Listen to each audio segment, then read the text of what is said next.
Good morning, students.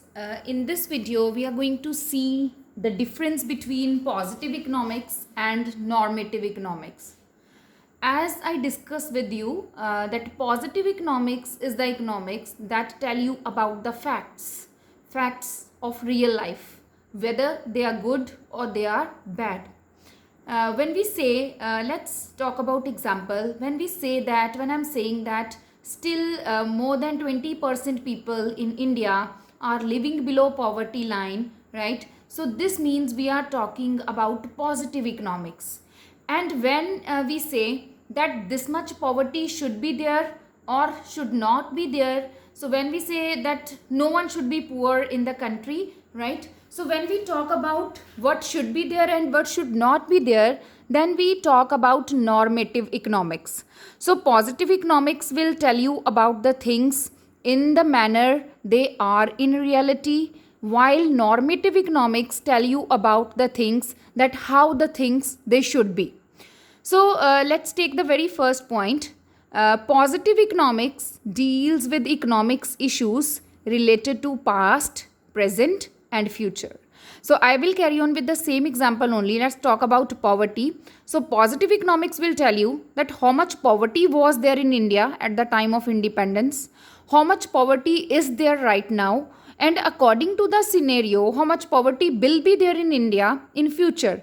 So this will tell you about the reality of Indian economy. But normative economics deals with opinions of economists related to economic issues. So normative economics will not show you the reality, but this will present opinions only, that this much poverty should be there or should not be there, this much unemployment should be there or should not be there, or what can be done in order to remove poverty. So such type of opinions will be there in normative economics. Then second point, statements of positive economics relate to what was, what is, and what would be. So this is the same thing I have told you, that it will present the things in real, how they are, no matter they are in a good position or bad position. So whatever going on actually in the real life is there. So this is being presented by positive economics. What was there, what was the situation of India when Britishers they left it, now what is the situation of the country, and what would be the situation of India in future.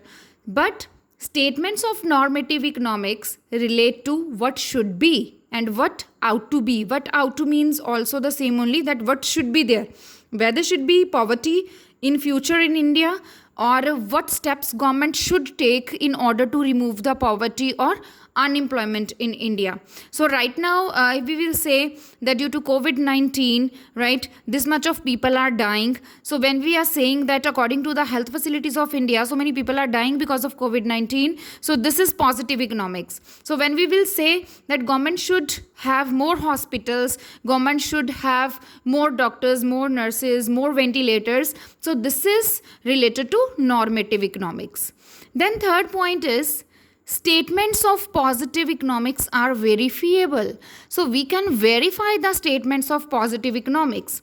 See, when I say that China is developing at a higher rate than India, so this is, I'm telling you the reality. Now this you can check that whether this statement is true or false. So you can check the facts and figures related to the same. So whatever positive economics is saying, you can verify that, right, whether the statement is true or not true. But whatever the normative statements are there, these cannot be verified. Why? Because these are just statements, these are just the views, these are just the thinking pattern of the people, these are just opinions of the people. So opinions cannot be judged or verified, but when we are presenting statements about the reality of life, that reality of life can be cross-checked and we can verify that whether this statement is true or not. Now when we talk about poverty, and I'm saying that there is 20% population living below poverty line, you can check that data,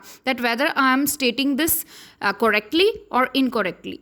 Then fourth point is there, facts and figures can be true or false. So this is the point related to the third point only, that when I'm saying that 20% population of India is still living below poverty line. So these facts and figure, this 20%, you can cross check that whether this statement is true or false.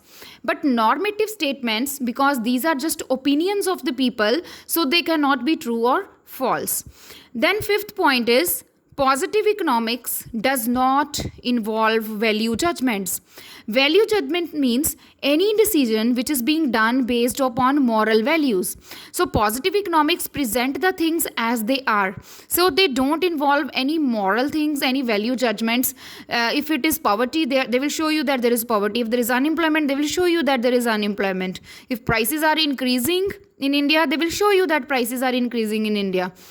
If to tackle COVID-19 situation, government is not having proper health infrastructure, so positive economics will state you that this thing is not proper in India. So this is, we does not involve value judgments under positive economics.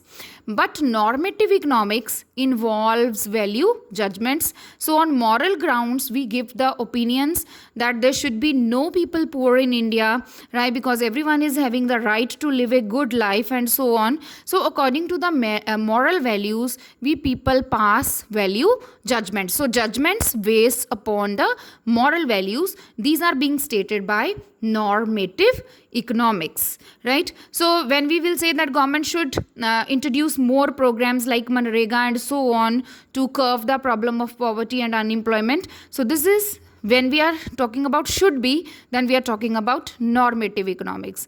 And when I will say that due to mechanization, lakhs of people are becoming unemployed in India, then we are talking about positive economics.